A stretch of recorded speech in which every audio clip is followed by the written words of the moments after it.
Assalamualaikum warahmatullahi wabarakatuh. Waalaikumsalam warahmatullahi wabarakatuh.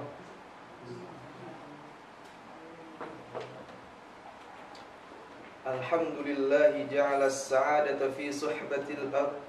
Alhamdulillah as-sa'adata fi suhbatil ard. Alhamdulillahi ja'ala as-sa'adata fi suhbatis su'ada wa afadha min 'ulumihi wa asrarihi ala qulubil 'arifin wal awliya. Ashhadu an la ilaha illallah wa ashhadu anna Muhammadan abduhu wa rasuluhu alladzi la nabiyya ba'dah. Allahumma salli wa sallim wa barik ala sayyidina Muhammad al-fatih lima uzliqa wal khatim lima sabaqa nasiril haqqi bil haqq wal hadi ila siratikal mustaqim wa ala alihi wa ashabihi haqqa qadrihi wa miqdarihil azim. Amma ba'du. Faya ayuhal hadiruna usikum wa iyaya nafsi bitaqwallah faqad fazal muttaqun. Qala Allah ta'ala fi muhkami tanzilih. A'udzu billahi minasy syaithanir rajim. Bismillahirrahmanirrahim. Ya ayyuhalladzina amanu taqullaha wa qulu qawlan sadida yuslih lakum a'malakum wa yaghfir lakum dhunubakum wa man yuti'illaha wa rasulahu faqad faza fawzan 'azima. Wa qala fi ayatin ukhra ya ayyuhalladzina amanu taqullaha haqqa tuqatih wa la tamutunna illa wa antum muslimun. Ma'asyiral muslimin rahimani wa rahimakumullah. Pada kesempatan yang mulia ini, di tempat yang mulia ini, khatib berwasiat kepada pribadi khatib sendiri dan juga kepada hadirin sekalian. Marilah kita senantiasa meningkatkan takwa kita kepada Allah Subhanahu wa taala dengan selalu berusaha melaksanakan perintah-perintahnya serta menjauhi larangan-larangannya. Semoga usaha takwa kita bisa menjadi salah satu sebab datangnya rahmat Allah Subhanahu wa taala dan kita meninggalkan dunia ini dalam keadaan husnul khatimah. Amin. Amin ya rabbal alamin. Pada khutbah kali ini, khatib akan membahas hadis keempat dari kitab Hadis Arba'in Nawawi, yakni tentang tahapan penciptaan manusia dan akhir kehidupannya. Hadis ini adalah hadis yang agung, yang mencakup semua keadaan manusia dari awal mulai penciptaan, kedatangannya ke dunia, hingga akhirnya masuk surga ataupun masuk neraka, sesuai amalnya ketika di dunia dan sesuai dengan ilmu, takdir dan qada Allah Subhanahu wa taala. Ma'asyiral muslimin rahimani wa rahimakumullah. An Abi Abdurrahman Abdullah bin Mas'ud radhiyallahu anhu qala haddatsana Rasulullah sallallahu alaihi wasallam bahwa shadiqul masduq inna ahadakum yujma'u khalquhu fi batni ummihi 40 yawman nutfatan thumma yakunu 'alaqatan mithla dhalik thumma yakunu mudghatan mithla dhalik thumma yursalu ilaihil malak fayanfukhu fihi ar-ruh wa yu'maru bi arba'i kalimatin bikatbi rizqihi wa ajalihi wa amalihi wa syaqiyyun am sa'idun fawallahi alladhi la ilaha ghairuh inna ahadakum la ya'malu bi'amali ahli al-jannah hatta ma yakunu bainahu wa bainaha illa dhira'un fayasbiqu alaihi al-kitabu fayamalu bi'amali ahli an-nari fayadkhulaha wa inna ahadakum la ya'malu bi'amali ahli an-nari hatta ma yakunu bainahu wa bainaha illa dhira'un fayasbiqu alaihi al-kitabu fayamalu bi'amali ahli al-jannah fayadkhuluha.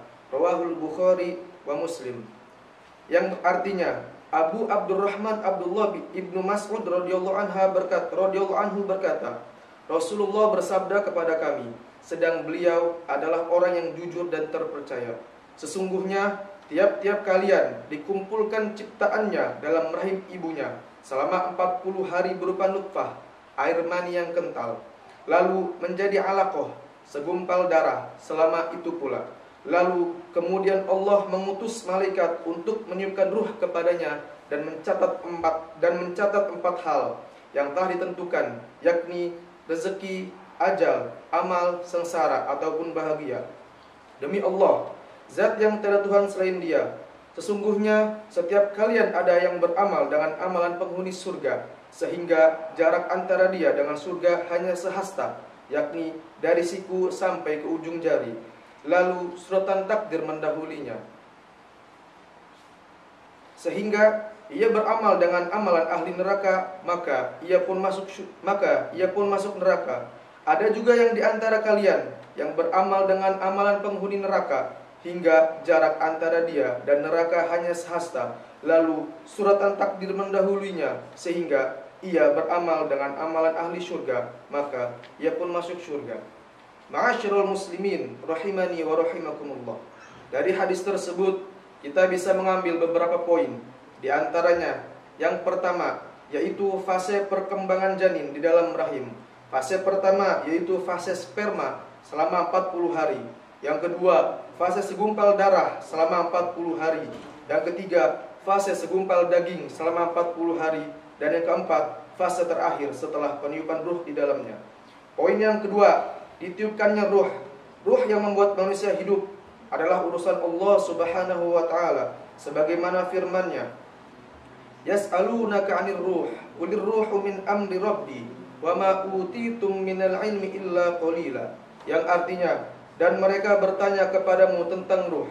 Katakanlah, ruh itu termasuk urusan Tuhanku, dan tidaklah kamu diberi pengetahuan kecuali sedikit. Quran Surat Al-Isra ayat 85. Poin yang ketiga, haramnya menggugurkan kandungan. Para ulama bersepakat atas haramnya menggugurkan kandungan ataupun yang disebut aborsi setelah ditiupkannya ruh ke dalam janin. Hal itu dipandang sebagai tindakan kriminal yang haram dilakukan oleh seorang muslim, karena hal itu juga merupakan tindakan kejahatan atas orang yang telah hidup dengan sempurna. Poin yang keempat, ilmu Allah Subhanahu wa taala. Sesungguhnya Allah Subhanahu wa taala mengetahui keadaan makhluk sebelum penciptaannya. Maka tidak ada satu keadaan pun berupa iman, taat, kafir, maksiat, bahagia dan celaka, kecuali semuanya diketahui oleh Allah Subhanahu wa taala dan berdasarkan kehendaknya. Poin yang kelima, berdalih dengan takdir. Allah Subhanahu wa taala telah memerintahkan kita untuk beriman kepada Allah Subhanahu wa taala dan mentaatinya, serta melarang kita untuk kufur dan maksiat kepadanya. Itulah yang dibebankan kepada kita. Sedangkan apa yang telah Allah tetapkan atas kita dari kebaikan, keburukan adalah sesuatu yang tidak diketahui dan kita tidak diberi ilmu tentangnya. Juga tidak akan diminta pertanggungjawaban dari hal itu. Orang-orang yang sesat, orang kafir, fasik tidak bisa berdalih dengan takdir, ketetapan dan kehendak Allah Subhanahu wa taala sebelum ketetapan itu terjadi. Allah berfirman, dan katakanlah, bekerjalah kamu, maka Allah dan Rasul-Nya serta orang-orang mukmin akan melihat pekerjaan itu. Quran Surat At-Taubah ayat 105. Adapun peristiwa yang sudah terjadi, maka diperbolehkan untuk kita untuk berdalih dengan takdir Allah Subhanahu wa taala. Karena dengan demikian orang yang beriman akan lapang dan tenang hatinya, karena ia tunduk kepada Allah, kepada qada dan qadar Allah. Dan qada Allah itu baik selamanya bagi orang yang mukmin, baik yang berupa nikmat maupun berupa cobaan. Poin yang keenam, amal dinilai dengan akhirnya. Riwayat Al-Bukhari dari Sahal bin Sa'ad dari Nabi Muhammad SAW. Beliau bersabda, sesungguhnya amal itu tergantung niatnya.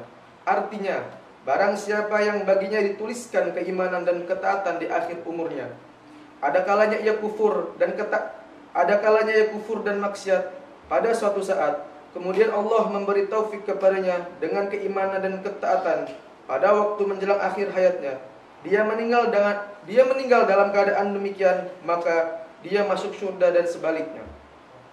Poin yang ketujuh yaitu doa, sebagaimana Nabi SAW banyak berdoa, Ya muqallibal qulub, tsabbit qalbi ala dinik.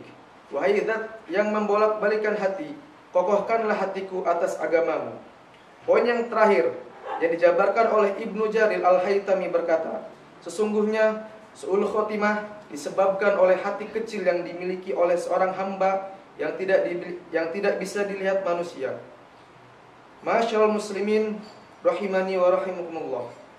Allah alam bisawab. Semoga Allah menguatkan iman dan Islam kita sehingga kita meninggalkan dunia ini dengan husnul khatimah.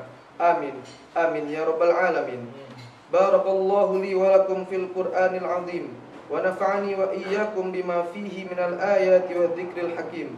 Aqulu qawli hadza astaghfirullah li wa lakum wa lisairil muslimina min kulli dhanbin fastaghfiruhu innahu huwal ghafurur rahim.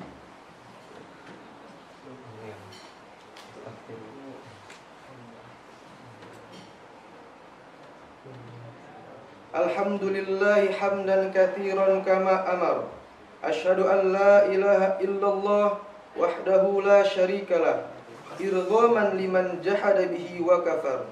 Wa asyhadu anna Muhammadan abduhu wa rasuluhu sayyidul khalaiqi wal bashar. Sallallahu ala sayyidina Muhammadin wa ala alihi wa ashabihi wa sallama tasliman katsira. Ma'asyiral muslimin rahimani wa rahimakumullah. Sedikit kesimpulan yang bisa kita ambil dari hadis yang khotib bacakan di awal. Yang pertama, dengan tahapan penciptaan manusia, Allah mengajarkan kepada hambanya untuk bertindak tenang dan tidak tergesa-gesa dalam urusan mereka. Ini juga merupakan pemberitahuan bahwa jiwa akan meraih kesempurnaan dengan cara bertahap, sesuai dengan bertahapnya jasad dalam penciptaannya, dari satu fase ke fase berikutnya hingga mencapai dewasa. Maka demikian pula yang semestinya berlaku pada pembinaan akhlak. Jika tidak, maka ia akan berjalan serampangan tanpa arah yang jelas. Yang kedua, tidak semestinya manusia berputus harapan karena sebab ada kalanya manusia melakukan kemaksiatan dalam masa yang panjang, kemudian Allah memberikan hidayah kepadanya sehingga dia mendapatkan petunjuk di akhir hayatnya. Wallahu a'lam bissawab. Faya ayuhan nas ittaqullaha waf'alul khairat wajtanibus sayyi'at wa'lamu anna Allaha shalla 'ala nabiyhi haitsu qala innallaha wa malaikatahu yusalluna 'alan nabi ya ayyuhalladzina amanu sallu 'alaihi wa sallimu taslima. Allahumma salli wa sallim wa barik 'ala sayyidina Muhammad وعلى آله وصحبه أجمعين وارض عن الخلفاء الراشدين وارض عنا معهم برحمتك يا أرحم الراحمين. اللهم اغفر للمسلمين والمسلمات والمؤمنين والمؤمنات الأحياء منهم والأموات إنك سميع قريب مجيب الدعوات ويا قاضي الحاجات. ربنا اغفر لنا ولإخواننا الذين سبقونا بالإيمان ولا تجعلنا في قلوبنا غلا للذين آمنوا ربنا إنك رؤوف رحيم. ربنا آتنا في الدنيا حسنة وفي الآخرة حسنة وقنا عذاب النار. عباد الله إن الله يأمر بالعدل والإحسان وإيتاء ذي القربى وينهى عن الفحشاء والمنكر والبغي يعظكم لعلكم تذكرون. فاذكروا الله العظيم يذكركم واسألوه من فضل يعطكم ولذكر الله أكبر.